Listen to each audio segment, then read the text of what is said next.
Chapter 39. In a glorious light, blazing like the desert sun, Ramia flies high in the sky, warding away the black thunderous clouds, swooping towards the castle with a marvelous cry. The dozens of blue-scaled serpents, eyes sparkling with electricity, cast torrents of blazing flames, summoning bolts from the clouds with a roar upon the holy phoenix. But it isn't enough, as it is absorbed into the shining white feathers. Ramia dives into the ones creating a blockade to the castle, and they explode in a white flash, erased from the sky with a resounding crash.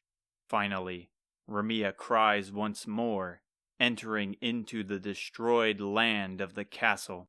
Its talons grip the tall grass. The bright light around its body fades, and it waits patiently for their departure.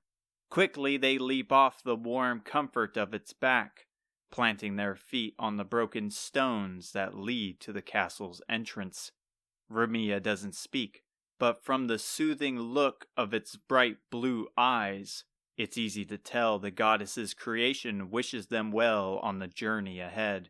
It flaps its massive wings, blowing the tall dark grass and unsteady stone to the toxic moat, finally reaching the clouds in the sky to return to the fight. The roars of the dragons are accompanied by Ramia, yet they are nowhere to be seen in the black night sky as its shine disappears. Hotaru peers into the sky, hearing their fading cries of battle, the dissipating booming of thunder striking down on their morale, leaving them isolated onto the land. There is nothing more she can do to aid the phoenix, yet Hotaru's heroic magic is unnecessary as its power is infused with the orbs. Unfortunately, leaving Hotaru reliant on her own strength, unknowing if she can control the electricity coursing through her veins. But no longer would she have to ponder this worry, for all that is left is the Archfiend's castle. From up close it supports hundreds of rooms upon several floors. The castle is bleak in color, and the windows are shattered with overgrown foliage consuming the walls. There is not a monster in sight, nor sound guarding its walls, only the pools of poison that coats the grass and stone.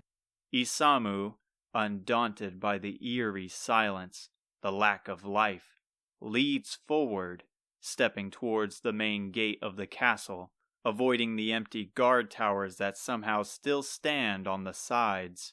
With the cold air pushing against their backs, they quickly reach the destroyed wooden gate of the castle. Hotaru ponders to herself about the trial before her, or more so, lack thereof. Pimiko stated the dangers that loom in Necrogond, the imminent death that awaited them if unprepared. Yet nothing here had any resemblance of the Archfiend's return. Could she have been wrong? Hotaru thought. But Pimiko's words, for a brief moment, rang like alarm bells to warn of a coming disaster. Discover the truth. Focus, Hotaru. She snaps out of her head, joining Isamu at the door. Sorry. She simply follows, battling herself on whether to warn him or let him go. There is a hole big enough for them to walk through. However, a foul smell of toxic and dried blood poured out from the inside. Hotaru is hesitant as she shields her nose. Isamu, on the contrary. He takes a step in, guiding her to follow like a terrifying ride. Past the door, blaring crackles of fire surround the room, bringing silence to what little sound came from the outside.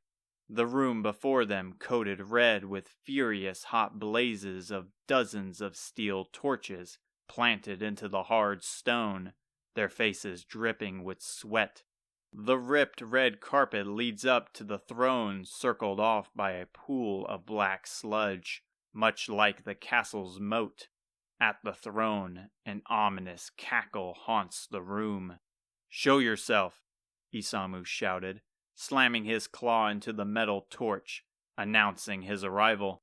The sound of deep gargling replies back. You finally made it. Hotaru jumps next to Isamu with her sword ready. Her hands shake along with her breath. This is our final moment. Grandma, Dad, give me strength, she prayed, holding her sword out. Hotaru, is it? The relaxed yet frightening voice said. I hear it is you who are the world's new hero, the one to take the place of your father.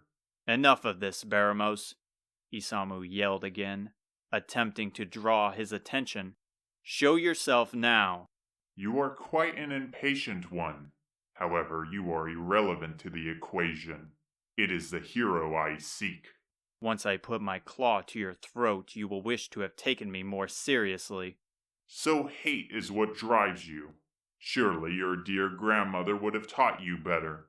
How do you know Grandma? She whispered, choking on her breath. You precious little hero, I know all. From the moment you were born to the moment of your departure.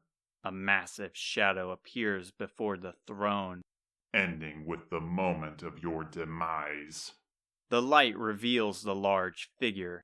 Standing atop the rancid poison is a burly humanoid, twice the size of Isamu.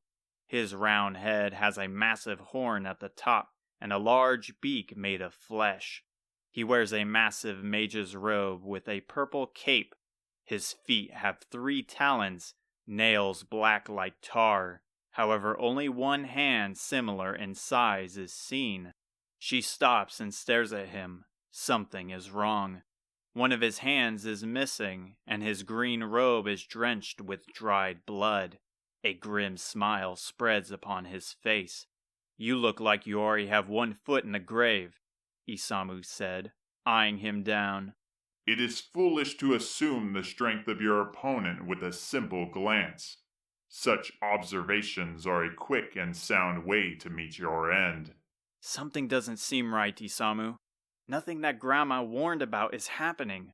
And what do you suggest we do? Walk away until he fully recovers?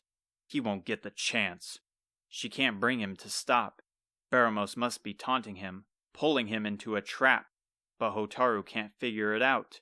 The empty castle, the lack of resistance. It all has her stomach twisting and her mind spinning.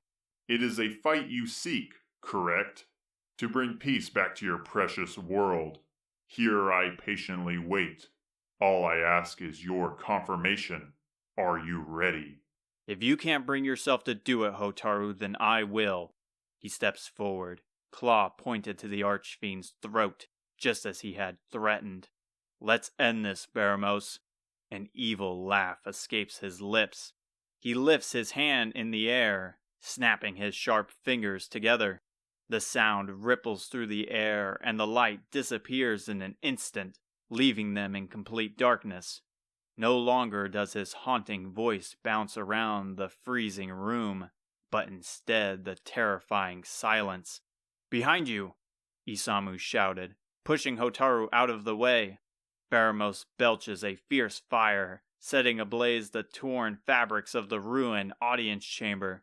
Together they clash claws, exchanging pushaways, avoiding devastating strikes.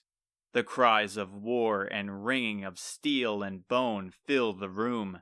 Despite his large size, his speed is quick enough to catch Isamu trying to get behind him, retaliating against any trick he attempts, resorting in the two relying on pure strength. Hotaru is stunned by the chaos, frozen in place, the wildfire consuming the corners of the battlefield. Another belch releases from his mouth. Isamu dodges with finesse, driving his claw underneath his chin. She needs to aid him, but she can't bring herself to move. This has to be what he wants, she thought, catching glimpses of Baramos's haunting grin. Finally, a deadly strike connects, and the claw pierces through the top of his mouth.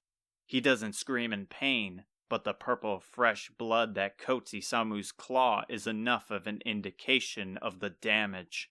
Baramos teleports to the chair, holding his bleeding chin, heavily breathing. How can this be? Is he immortal? Is that the trick? She thought, feeling the intense heat slowly approaching. The Archfiend who brought destruction to the world, responsible for the death of Ortega, exhausted after a single bout. Yet his grin remains, taunting Isamu to finish the fight. He lunges forward with his claw aimed for his neck, his eyes dead on like an assassin. Baramos doesn't block, simply waiting. Wait! A voice called from outside the castle walls.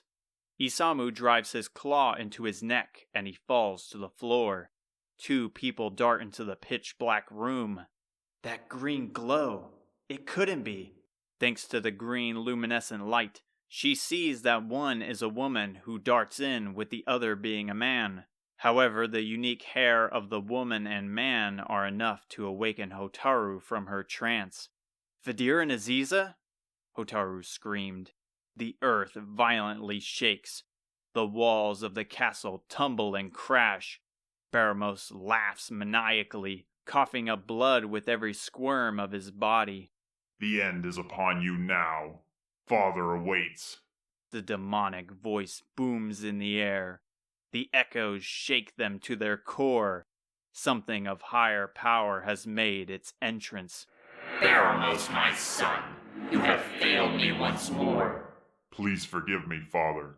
My body has yet to fully recover, and I lack the necessary troops. Please lend me your strength, and I will do as you bid.